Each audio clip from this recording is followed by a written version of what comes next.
pai bebia socialmente. Aí então, começou no bebi e boteco, tal, aquela coisa toda. E aí ele foi pro interior e quando, cara, ele começou a fazer isso, eu já tocava malemar violão e ele começou a me levar pro bar. Então assim, ele chegava em casa tipo 10 e pouco da noite, eu tinha 11 anos, nem isso, 10 para 11 anos, e ele me levava pra cantar no bar pros amigos dele. Então aí começava, e assim, eu cresci com esse trauma, entendeu? Tipo, de ver meu pai antes, sem bebida, meu pai era fantástico, cara. Era uma coisa assim, Ele impressionante. mudava? Cara, mudava com... Valeu, Vilela, obrigado. Valeu, Leni. Obrigado. Quer adoçante, açúcar? Sem nada. Mais Descer. um. Mais um. Por quê? Você também não? Não, Pô, porque eu acho que o sou o adoçante, único- eu acho que o Não. adoçante estraga o café, velho. Todo mundo fala isso, cara. É mesmo? Eu fico mal, porque Você só não eu... vai dar uma chance pro café, pô? Eu não consigo, cara. É muito estranho o gosto, sei lá. Sério? É. Eu gosto, cara. Eu demorei. Eu já tomo há uns 10 anos, mas demorei. É difícil, realmente. Vou começar a colocar meio pacotinho e depois até diminuir. É, mas o adoçante é mais difícil você tirar. Se você É, né? tivesse o açúcar, é mais difícil. É, eu comecei com açúcar, passei para adoçante. É. Mas vai conseguir, vai conseguir. Tá. E aí, cara, eu comecei a ficar com esse trauma. E o que aconteceu? Essas coisas, eu tinha que chegar Mas em trauma casa... por quê? Você não gostava de tocar lá ou é mais Cara, por porque- ver seu pai daquele Porque estado? ver meu pai bêbado, Ah, tá. entendeu? E assim, eu não queria sair de casa. Eu amava cantar, mano. Assim, inclusive eu tenho uma... Aqui, o inútil, o verdadeiro inútil tá aqui. Ah, então dá já o inútil. Você quer depois? Não, só pra não esquecer Tá que a bom. minha memória tá doida aqui. O que acontece? Meu pai me levava, eu tava dormindo. Várias vezes ele me Ah, tirava ele da te cama. acordava. Eu acordava às 6 da manhã pra ir pra escola. Entendeu? Então, assim, eu tive muitos problemas na escola, depois dos 12 anos pra frente, repeti vários anos, parei de estudar, porque eu tive que começar a trabalhar. O que aconteceu com isso? Meu pai começou a gastar muita grana e com bebida, jogatina. Meu pai jogava muita sinuca, gostava de baralho, sinuca, ele começava a jogar apostando. Então, o que acontecia? Ele chegava em casa, quando ele não me levava pra tocar com ele, a minha mãe às vezes brigava, aí ele já estava alterado, queria bater na minha mãe. Várias vezes eu entrei com 10, 11 anos de idade, 12, até os 15 anos foi assim, quando meu pai faleceu, né? E assim, entrando na frente, apanhando meu pai pegando faca pra querer pegar minha mãe. Então, noção, meu pai um dia tava bêbado, tão bêbado, que ele chegou em casa, ele tinha uma faquinha do Rambo, nunca esqueço. Eu lembro exatamente do cabinho dela, aqueles cabinhos todo trabalhado, Sei. né, de madeira, era branca e marrom assim. Uma faquinha que ele tinha pra descascar, que ele fumava. Ele gostava de fumar cigarro de palha com fumo. Descascava lá o fumo, pegou a faquinha, foi lá, um dos melhores amigos dele e deu uma facada no cara. Putz. Dentro do boteco, que eles estavam brigando por causa de jogo. Olha, Aí foi preso. O delegado era o cara que cortava o cabelo dele, era amigo dele. putz, como estraga Então, a assim, vida da imagine minha pessoa. mãe tendo que ir pra lá, meus tios tendo que resolver negócio de pagar a fiança, Sei. porque ele, né, ele era réu primário, aquela coisa toda. Então, assim, você imagina pra gente, aí eu com 11 anos, cara. Aí o que acontecia? Eu sempre falo isso pras pessoas, né? Talvez alguém aqui já tenha ouvido essa história do meu testemunho, mas quando a gente é muito novo, cara, eu sou pai hoje, minha filha tem 15 anos. E eu sei que eu preciso ser muito melhor. Mas, cara, eu tento fazer o melhor pra minha filha. Eu não tenho vergonha de chegar pra minha filha. Eu fiz isso essa semana, cara. Eu tive um problema, uma situação, que eu agi de forma errada. No sentido assim, tipo, o final eu poderia irar, mas não pecar. Sabe? Mas eu fui lá e passei do ponto numa situação. Fui muito estressado. Sei. Eu cheguei pra ela, filha, chega aqui. Quero te pedir perdão, porque não é assim que eu tenho que agir com você. Eu quero mostrar pra ela, cara, que o meu perdão mostra dignidade e caráter, porque eu não via isso do outro lado. E ao mesmo tempo, eu tenho saudade do meu pai, sabe? Eu amo meu pai. Claro, cara, porque assim, ele foi você meu pai. conheceu ele antes, né? Porque a gente fala assim, eu não quero. Não, porque eu conheci meu pai sem a bebida também. Mas, cara, foram 5 anos da minha vida que eu praticamente. Eu não conversei sobre sexo com ninguém, eu aprendi tudo que eu aprender sozinho, eu não conversei sobre família com ninguém, eu aprendi na marra. Minha mãe não tinha esse. É mulher, você tá ligado? Mulher conversa com mulher, homem conversa com homem, essa E é coisa outra de geração, né? aquela coisa toda. Então foi muito difícil pra mim, cara. Eu peguei esses traumas de me tocar, aquela coisa toda, porque acontecia isso. Então eu falava assim, cara, eu vou ser pior que meu pai. Foi essa frase que eu usei. Quando eu falei pra você que eu comecei a fumar, Sei. eu comecei a fumar escondido. Eu peguei o primeiro cigarro escondido do maço dele. A minha mãe falou, esses dias a minha mãe mora no interior ainda e eu busquei ela pra ficar comigo aqui em São Paulo 15 dias. E a gente voltando no carro, conversando muita história, cantando música sertaneja juntos e tal, conversando, a gente chorando, um monte de coisa engraçada, coisa triste. Ela falou assim, seu pai morreu e ele nunca soube que você fumava. Olha Ele nunca só. soube que você usava droga. Eu guardei tudo pra mim isso aí. Tipo, até fico... Porque foi difícil pra minha mãe, sabe? A gente não era da igreja, assim, protestante e tal. Imagino, né, cara? Não E sabia. foi muita treta, porque minha mãe, cara, sofria demais, me vendo o que eu tava vivendo, sendo uma cópia daquilo que o marido dela tava vivendo, e vendo meu pai definhar. Aí meu pai descobriu um câncer quando eu fiz 13 anos. Ele tinha 48 anos, descobriu um câncer. E naquela época não ficava em hospital, né? Então, assim, meu pai, quando ficou... Ele tava com câncer no pulmão, de tanto fumar. E quando deu metástase, na época não se falava metástase, né? Falava, o câncer espalhou pelo corpo. Aí garganta, tudo, ele faleceu em casa, né? Então assim, faleceu com a gente. No meu braço, eu vi meu pai morrendo na minha frente, do meu irmão é mais novo que eu, o Johnny. E assim, foi muito triste. Então essa coisa toda, voltando no início ali, causou um trauma em mim. Então a música pra mim, ao mesmo tempo que ela era libertadora, porque aí foi quando eu conheci o rock através dos Beatles. Eu tinha 7 anos, todo pai tinha um vinil dos Beatles. Apesar de não ser roqueiro, não! O rock que a gente gostava, que era Metallica, Aerosmith, Led Zeppelin, isso aí não podia, isso aí era ruim. Beatles, mas os Beatles podiam, o Elvis podia, o rei do rock, né? Tipo, mas era aquela ideia contraditória. Então eu conheci os Beatles com 7 anos, a música Help, que tinha uma coletânea em casa. E ali eu falei, cara, é isso que eu quero, que som legal. Eu comecei a descobrir, porque o rock pra mim não foi só um lance do estilo. Você consegue descobrir ideias, tipo timbres. Fala, cara, é uma coisa que... Como é que o cara faz isso? Como é que ele canta isso aqui? Como é que ele consegue usar a voz assim? É uma coisa que você vai descobrir. É igual montar um carro, você desmontar carrinho e querer montar de novo. Eu acho que o rock é uma coisa muito assim. Você tem muitas variantes. Você pode experimentar demais, né? Fazer coisas experimentais. E aí eu comecei a ouvir. Então, o rock em si, a música...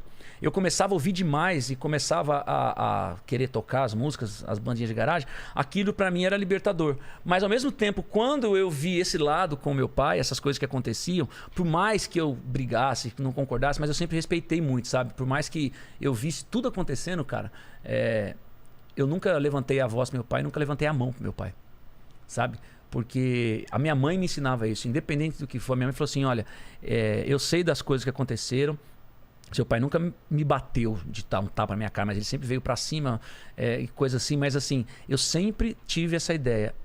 Não é da forma errada que eu vou consertar o erro.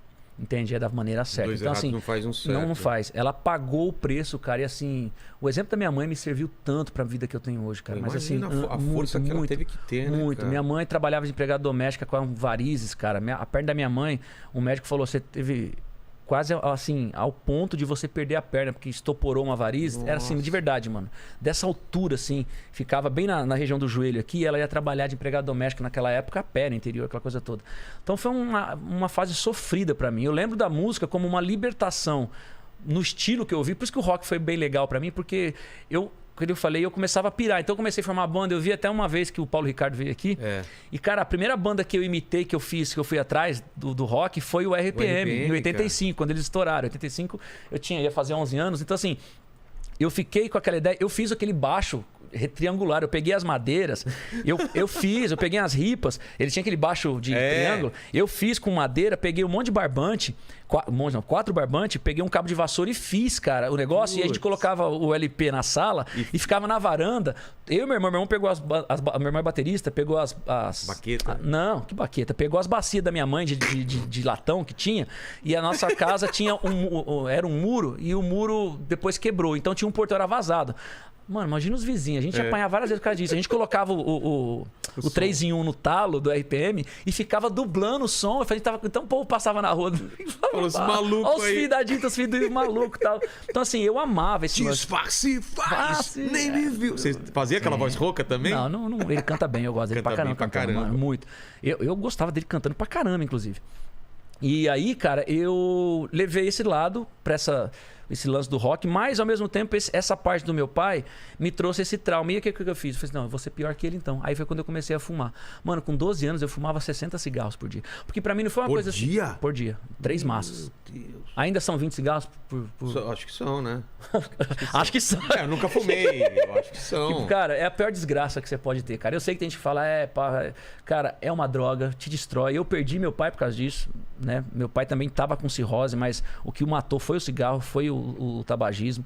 E assim, eu tava no mesmo caminho, cara. Mas eu não fumava, eu não comecei a usar droga ou me envolver com problemas e tal. Me envolvia com gangue naquela época, tinha muita coisa de gangue, os anos 90 e 80 principalmente. Então assim, o Te Pego Lá Fora, o famoso filme Te Pego Lá Fora. Então a gente fazia soco inglês, fazia aqueles punhalzinhos, arrumava briga nas baladinhas, baladas de rock, né? Porque a gente, naquela época, tinha muitos bailinhos de rock. Toda casa. E eu fui DJ durante muito tempo também dos bailinhos de rock na casa dos amigos. E assim, eu ficava com esses problemas. Então eu falei, eu quero ser pior que meu pai. O que eu fazia? Eu comecei a fumar que nem doido, escondido. E pra fazer isso eu não tinha grana. Eu comecei a trabalhar de garçom com 11 anos. Eu faço aniversário em maio e em junho eu comecei a trabalhar de garçom. Numa lanchonete chamava Copo Sujo. Mas sabe por que é copo sujo? Por quê? Porque esse copo americano aqui, ó. Sei. Esses dias eu fiz pra um amigo meu lá, ele falou, caramba, ele gosta de tomar cerveja lá, Sei. tipo essas... Mas não cerveja, ele gosta daquelas, né, aquelas cervejas que tem sabor, tipo de laranja, essas coisas Artesanal? artesanal, essas Sei. coisas. Aí eu peguei pra ele, coloquei limão, sal no prato, você mexe e deixa tipo uma gororoba, não pode ficar muito mole nem muito duro. Tá. Aí você vira o copo, tira, aí o cara toma cerveja e chama copo sujo com limão entendi. na borda do copo, entendeu? Então aí eu trabalhei nesse lugar que chamava Copo Sujo e fiquei de garçom lá. E ali, cara, eu comecei a trampar, só que o dinheiro eu dava tudo em casa pra ajudar minha mãe. E o que eu fazia? Eu comecei a roubar. Aí eu entrava no supermercado, roubava massa de cigarro, roubava litro de vodka, de uísque. Eu com 15 anos, antes de vir para São Paulo, 15 para 16 anos, eu tive uma overdose alcoólica. Eu tive de tanto tomar. beber. Eu tomei uma garrafa. Porque eu queria morrer, Vilela. É mesmo? Eu tentei me matar 2 vezes bebendo e tomando. Eu tive, com 14 anos, eu descobri uma gastrite crônica. Uma úlcera crônica que estava aguda, que estava se tornando crônica no meu estômago, porque eu fumava muito. Só que minha mãe perguntava e eu mentia pra minha mãe. Mas ela ficou, como eu falei, depois ela ficou sabendo, claro, ela sabia das coisas e eu contei pra ela.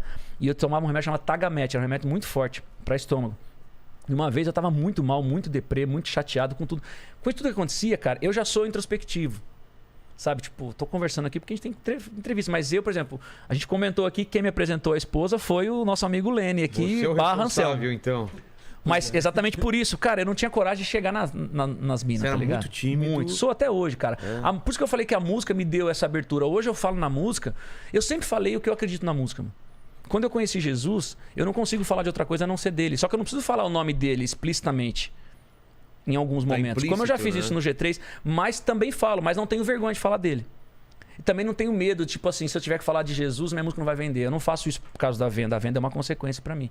Entende? Então, isso pra mim é muito importante. Então, tudo isso que aconteceu comigo, mano, me trouxe esse trauma, né? De ver meu pai, por mais que fosse meu pai, eu chateado com o que estava acontecendo, mas, poxa, era meu pai. E ver aquela coisa toda. E aí eu comecei a ficar pior, cara. E aí eu comecei a fumar, experimentei a maconha. Aí eu fumei muita maconha.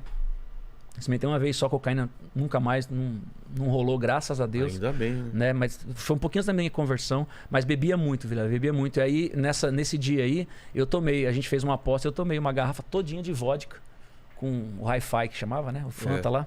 E eu tomei e eu desmaiei, cara, na porta da casa dos nossos amigos. E os caras, a gente tá falando do interior, os caras me levaram, desacordado, sei lá, era mais ou menos 1 quilômetro da casa onde eu tava pra minha casa, que era num bairro bem afastado, assim.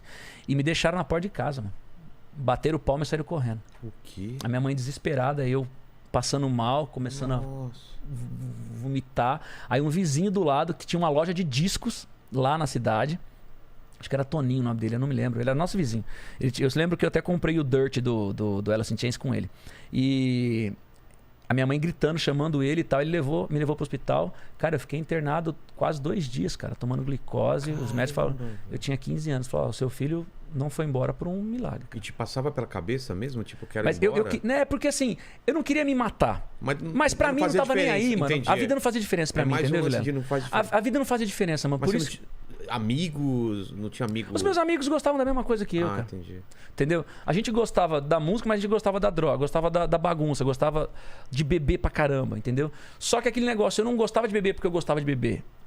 Era uma fuga, eu entendi, era a fuga. E aí eu falando aquilo, eu entendi que o quê? Quando você é novo, cara, os exemplos que você vê, você absorve. Como um amigo meu falou uma vez, nós somos uma esponja quando pequeno. Total. Né? E a gente absorve aquela água toda, cara. Dependendo do que você tem, quando espreme, pode sair coisa boa, coisa ruim, entendeu? Mas tá ali. Então, eu absorvi tudo aquilo, cara. Então eu queria ser pior. Eu criei essa identidade comigo, tipo, eu não vou mais sofrer por isso. Eu vou fazer igual, eu vou fazer pior. E a minha ideia era assim, dane-se, eu quero que todo mundo sofra. Entendeu? Eu olhava pra minha mãe, cara, tinha dia que eu chorava de ver o que minha mãe vivia. Entendeu? Minha mãe vivendo aquilo, vendo meu pai, meu irmão mais novo. Meu irmão nunca teve essas situações, nunca passou por isso, mas, pô, vivia ali, sabe? Vivendo aquela coisa toda. E ver meu pai, cara, eu não conseguia me tocar disso. Eu chorava de ver minha mãe, mas ao mesmo tempo tinha... Que aí eu creio nesse lado espiritual, sabe? Que o mundo espiritual realmente... Você tá lutando ali o tempo todo, cara. Se você não conhece a batalha, se você não conhece a guerra, mano. Se você fala, eu vou pra guerra, mas se você vai com a armadura errada, mano, você morre na primeira levantada que você levanta, você já toma paulada, entendeu? E era assim que eu tava vivendo, cara. Então, tudo isso... Você tava no meio de vida... uma batalha e você não tinha as armas pra lutar, Não tinha nenhuma, simplesmente entendeu? tava... Não, tava perdido. Vencido, e assim, tinha meus amigos que são amigos. Alguns deles, até hoje, sou amigo. Inclusive, 2 deles se converteram. São cristãos, são pastores. O Xande e o Luiz Albano. Moram lá em Batatais, inclusive. E, cara, assim, são histórias... Um deles, o próprio Xande, foi coisas assim, de ouvir na época do G3, de cara, não é possível. Eu não era PG, então, né? Eu era o Pedro, o Pedrinho. O cara, não, o Pedrinho tá na igreja, não é possível, mano. O moleque era muito louco e tal. Quer dizer, por isso que eu falo, volta tudo naquele assunto lá, de que a música em si, ela não faz a diferença. O que faz a diferença é a pessoa que tá ali, é quem fala, quem faz. Porque tem muita gente que chora por causa de uma música, mano, mas ele chora e depois continua fazendo a mesma coisa. Entende? O que muda a nossa vida é a atitude da gente. Entende? Aquilo que eu creio. Eu creio que Cristo é o salvador da minha vida, mano. Eu creio que Cristo mudou a minha história. Eu creio... Eu tô aqui falando com você num programa que é aberto para todo mundo. Mas eu falo dentro da igreja, eu falo em qualquer lugar que eu chego, porque Cristo mudou minha vida, mano.